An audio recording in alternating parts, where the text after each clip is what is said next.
Children's, आज हम पढ़ेंगे प्रेजेंट परफेक्ट कंटिन्यूअस टेंस। तो इसकी पहचान क्या है, पहले इसको देख लेते हैं। तो जिस हिंदी वाक्य के अंत में रहा हूँ, रहे हैं, रहा है, रही है, आ रहे, आ रही है, आ रहा हूँ आदि रहे तथा इसके साथ साथ समय का बोध हो, तो वो वाक्य प्रेजेंट परफेक्ट कंटिन्यूअस टेंस में होता है। जैसे मैं 4 वर्षों से यहाँ रहते आ रहा हूँ, वह 2 घंटे से खाना बना रही है, हम लोग सोमवार से विद्यालय जा रहे हैं, तुम 1994 ईस्वी से इस विद्यालय में पढ़ते आ रहे हो। बनाने का नियम क्या है उसे देख लेते हैं। यदि प्रेजेंट परफेक्ट कंटिन्यूअस टेंस का वाक्य फर्स्ट पर्सन के singular and plural number, second person के सिंगुलर एंड प्लूरल नंबर तथा थर्ड पर्सन के प्लूरल नंबर में रहे, तो कर्ता के बाद सब्जेक्ट के बाद सहायक क्रिया एक्सिलरी वर्ब यानी हैव बीन, ध्यान रखना है, हैव बीन का प्रयोग करते हैं तथा क्रिया में आईएनजी जोड़ते हैं, इसके बाद कर्म को लिखते हैं। समय को वाक्य के अंत में लिखते हैं तथा समय से पहले फॉर या सिंस का प्रयोग करते हैं। जैसे मैं 3 घंटे से पत्र लिख रहा हूँ, ठीक है, तो लिखेंगे I have been writing a letter for 3 hours. हम लोग 4 बजे से स्नान करते आ रहे हैं, we have been taking bath since 4 o'clock।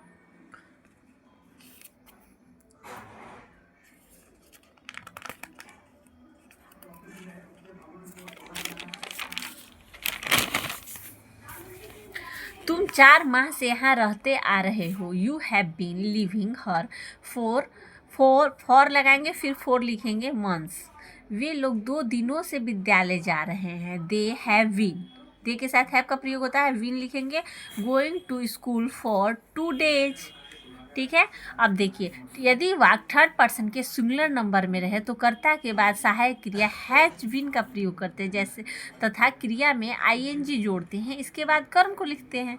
समय को वाक्य के अंत में लिखते हैं तथा समय से पहले फॉर और सिंस का प्रयोग करते हैं। जैसे वह 2 घंटे से गीत गा रही है, तो क्या लिखेंगे, she has been singing a song for 2 hours। Ram 4 दिनों से खेत जोतते आ रहा है, आ रहे हैं, Ram has been ploughing the field for 4 days। अब देखिए इसका क्या है, यूज ऑफ फॉर और सिंस का यूज कहाँ कहाँ किया जाता है। तो सिंस का उपयोग कहाँ, जहाँ समय निश्चित रहे वहाँ सिंस का प्रयोग करते हैं। जैसे सिंस संडे, सिंस जुलाई, since 4 o'clock, since 1998, since morning, since evening, since last night, since last day, since midnight, since mid day, ठीक है। 4 का प्रयोग कहाँ करते हैं, यदि समय का अवधि दिया है तो वह 4 का प्रयोग करते हैं। जैसे for 2 days, for 2 months, for 4 years, for 5 hours, ऐसे समय लिखा हो एक्यूरेट।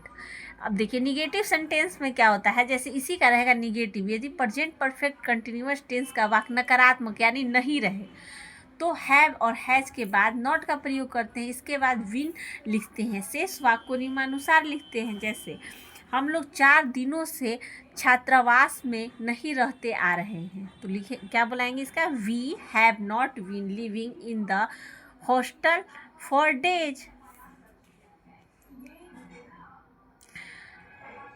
वह 2 घंटों से खाना नहीं बना रही है, तो she has not been cooking meal for 2 hours। अब देखिए इंट्रोगेटिव सेंटेंस रहे तो क्या इसका नियम है, इंट्रोगेटिव सेंटेंस में क्या होता है, उसमें सवाल क्या पहले आ जाता है। जैसे यदि प्रेजेंट परफेक्ट कंटिन्यूअस टेंस का प्रश्नवाचक वाक्य क्या से आरंभ हो तो हैव हैज को वाक्य के आरंभ में लिखते हैं, इसके बाद कर्ता तब भी को लिखते हैं, इसके बाद क्रिया तथा कर्म को नियमानुसार लिखते हैं। जैसे क्या मैं 3 घंटे से अंग्रेजी पढ़ा रहा हूँ, have I been teaching English for 3 hours।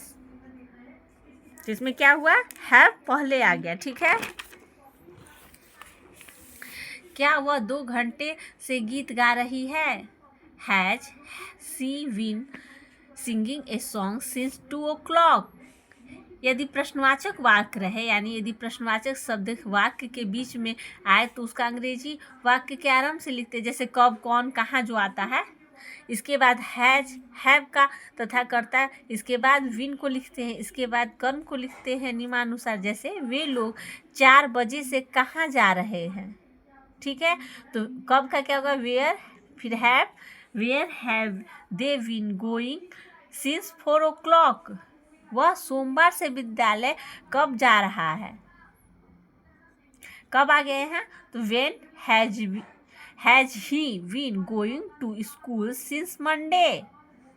यदि प्रश्नवाचक वाक्य नकारात्मक रहे तो कर्ता के बाद नॉट लिखते हैं, जैसे इसमें क्या है, इसके बाद निगेटिव रहता है, तो क्या तुम 2 घंटे से पत्र नहीं लिख रहे हो, तो क्या लिखेंगे इसका English, have you not been writing a letter for 2 hours, वे लोग 4 बजे से बाजार क्यों नहीं जा रहे हैं, why have they not been going to market since 4 o'clock। तो ये हमारा प्रेजेंट इंडिफिनिट टेंस का पूरा चैप्टर खत्म हो चल रहा है।